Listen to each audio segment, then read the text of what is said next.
Hi again then guys, and welcome to another Special Projects replica style build. And in this particular replica build we are replicating kind of a special racing edition of an existing exotic car, one of my personal favourite exotic car companies, Spyker. And the car in question is the C8 Laviolette, and the particular model that we are replicating is called the C8 LM85, which, as I said, is a more hardcore race-inspired version, which was kind of spawned due to their racing with the GT2R version. Now this car does have some notable visual changes, so we will go over to the visual tuning garage first of all to run over those, even though it is of course a non-premium model.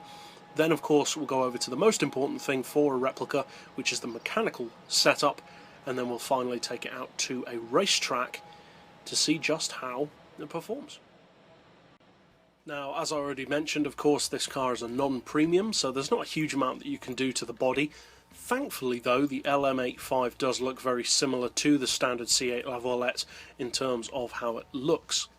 Now, what we've done to get the visual look of the LM85 is we've gone for a custom rear wing, and I would recommend the Type E wing support, the Type H wing itself, and the Type J winglet, which is a very compact wing overall. I've opted for a width of 30 and a height of 9 to keep the wing relatively small, because the actual LM85 does have a small rear wing. As far as the rims, there is of course one colour to choose, or one size I should say, to choose from, and we've gone for these Enkei RCT4 rims, which look fairly similar to the rims on the LM85. There are no additional meters of course because it doesn't have a detailed interior. And as far as the colours, for the brakes I've left the colour stock because they're stock brakes. For the rims themselves I've painted them just a generic black. You can go for whatever black you want. And for the body, which in the case of this model is the most important colour to choose, the actual car is of course a combination of black and orange. We don't have a livery editor so we can't add the black, but we do have a strong selection of oranges. Now you could go for a different type of orange completely of course, but I've opted to go for chrome orange, which is a very strong, very bright orange, and that actually comes from the Lotus Evora. So that's pretty much it overall for the visual setup. We've gone for that same colour for the rear wing as well, and as I said, stock brakes and black rims. So that's it overall for the visual look. Now let's go over to the tuning garage for the mechanical setup of this replica. Now, as always, I do like to make, of course, my replicas as PP relevant and as rounded off PP wise as I can. Thankfully, this car does round off very nicely to 500 PP. Now, it is a street-based tune, even though it is an exotic, so we've gone for sport soft tyres.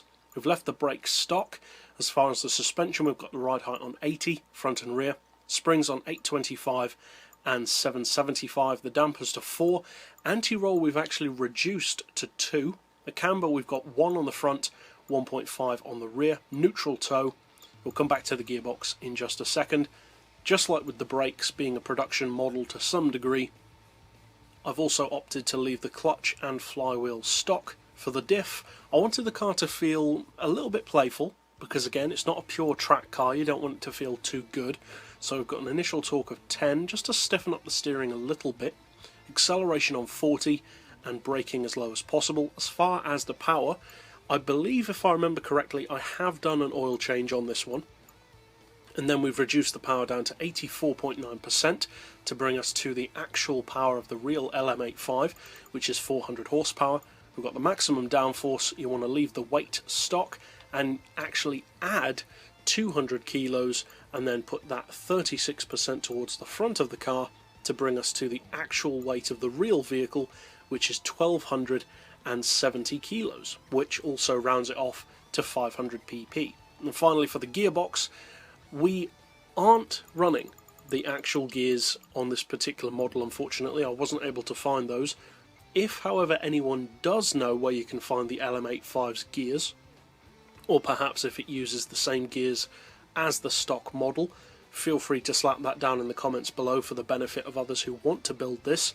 But for now, I've gone for a more generic build, if you do want to upgrade the gearbox, with an auto setting of 180, then individual gears of 3.5, 2.4, 1.8, 1.4, 1125 and 950 with a final drive of 2.8. So that's it overall for the mechanical replica of this car. Now let's take it out, of course, to a racetrack to see how it feels, how it performs, and how it drives.